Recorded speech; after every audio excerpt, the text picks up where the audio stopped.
Do you really know Mumbo Jumbo? If you've ever had to look up a Redstone tutorial, or just a fan of Minecraft SMP Let's Plays in general, you've probably heard of Mumbo Jumbo. But do you really know Mumbo Jumbo? Well, maybe you do. Or maybe you've fallen for an elaborate mustache disguise wherein the Mumbo we thought we knew was actually replaced by a sinisterly curved piece of cutlery.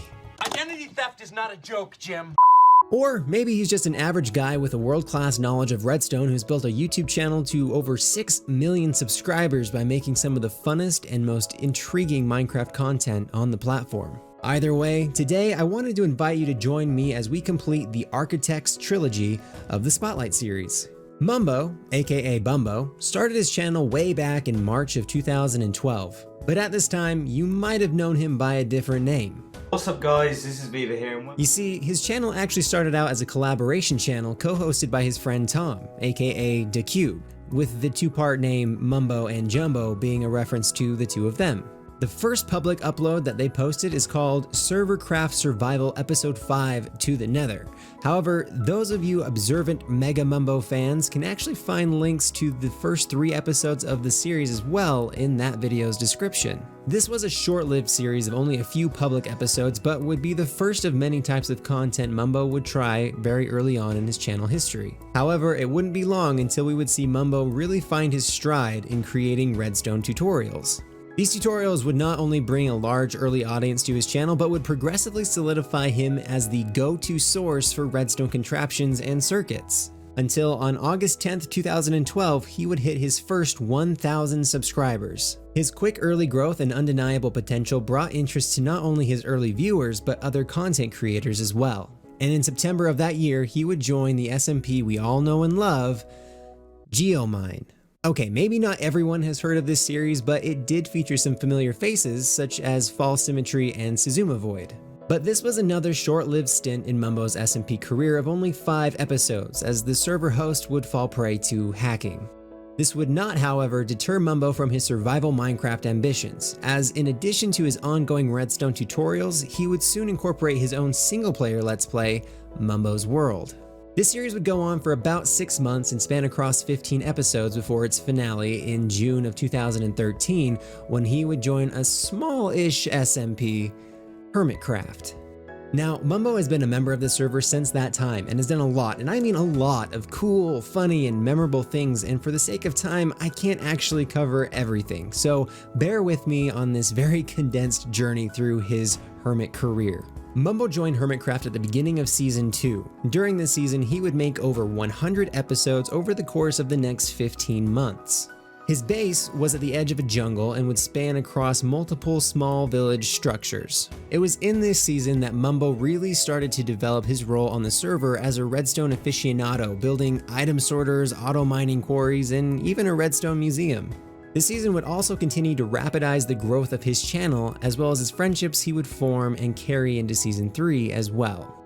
Season 3 started in October of 2014, and with an entire separate season now in his repertoire, Mumbo was confident and determined to take on some large-scale and community projects.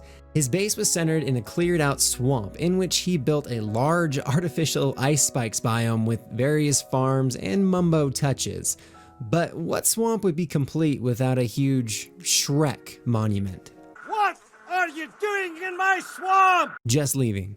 Mumbo would also set up various shops and community areas such as his community mine and his Hermit Rubbish Exchange. But during Season 3 of HermitCraft, Mumbo was also continuing to make content outside of the server as well. It was around this time that we would really start to see Mumbo's Redstone prowess not just incorporate tutorials, but videos dedicated to excessive and extremely entertaining ways to incorporate Redstone mechanics into the game. This style of video is still a staple on his channel to this day, and is probably one of my favorite things to see pop up in my subfeed, but we're not quite there just yet.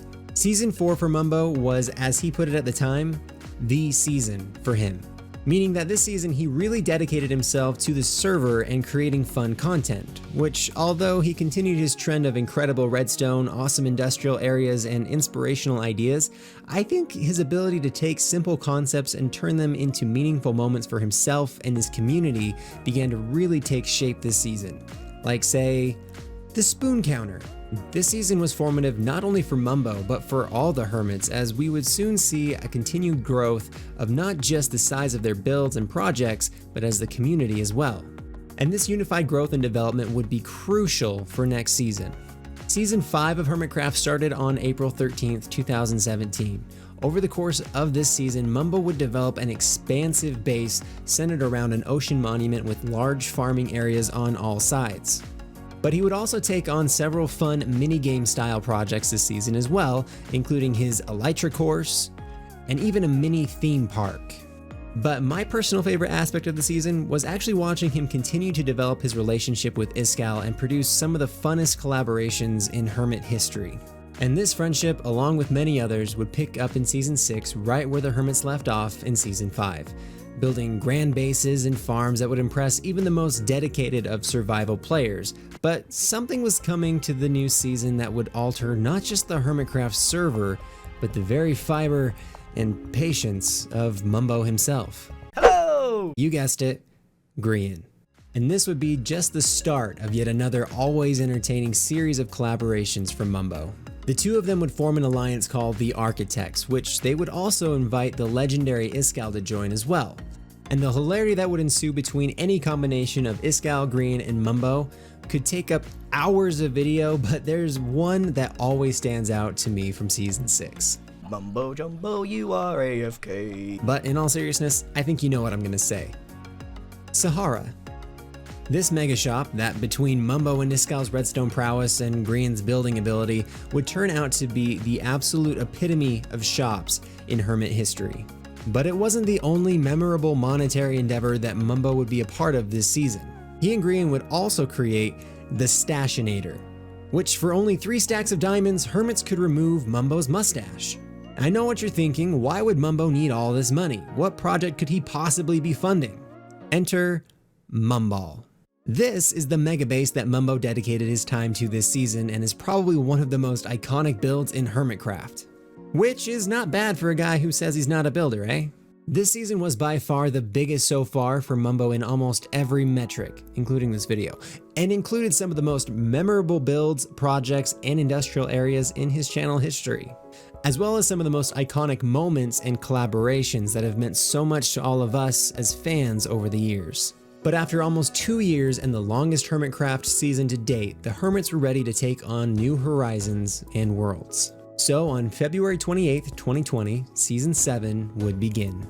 Now, this is the current season of HermitCraft for me, so I can't get into all the undoubtedly amazing and fun things that Mumbo gets up to in the future of this season, unless I can get this stupid time machine to work. So instead, I'll go over a few of my favorite things from the season so far. Mumbo Season 7 started out in the comfort of his small hobbit hole, but would quickly expand to a new mega base, this time in the form of an ancient jungle temple with a beating heart. Seriously, you can hear the thing beating. But it's not cheap making these mega bases, and Mumbo found himself on hard times. So he did the only thing he could. Sell his bits. There is a reason why I have a mustache. Don't worry about it, don't worry about it. Luckily, it wouldn't be too long until his long-loved lip caterpillar, suit, and hair would find their way home again. But of course, as a man of many talents, it wasn't just mega bases that Mumbo would focus on this season. He would also continue to completely drench his hat in the antics pool in the form of Hermit challenges and his The Button social experiment. With so much going on, it's not surprising that despite an elite campaign staff made of both man and machine, he would eventually lose the mayoral campaign that he didn't even really sign up for and end up voting for Scar himself. And a seemingly nominal chain of events would eventually set off a server-wide feud called the Mycelium Resistance, which, since we are totally over time here, I'll leave it to you to figure out just how Mumbo found himself on both sides of this issue at one point or another. So with such an amazing season so far, what could he possibly have left? Well, I guess we'll all just have to wait and find out, but I have a feeling that the Pacific Project is going to be another game changer. Over the years, Mumbo has created a channel focused around teaching people not just about the game itself, but about how to really enjoy Minecraft and push the limits of what you can do, and in turn, developed his passions of the game and content creation to build one of the most supportive and largest communities in the Minecraft world, and for good reason. Through his polished editing style and natural storytelling ability, his videos are some of the best made content you can find on the platform and have really raised the bar for his fellow creators. And if you simply can't get enough of Mumbo or want to see what else he's capable of content creation wise, he's an extremely talented cinematographer and filmmaker as well, which you can always check out on his second channel. So that being said, famzy, I hope that you've enjoyed this quick-ish glimpse into the history of Mumbo Jumbo. I know we ran through a lot of stuff because there's tons and tons of great moments, and of course I couldn't fit it all into a single video. So if I missed your favorite moment, make sure you let me hear about it in the comments down below. And as always, tune in for the next one.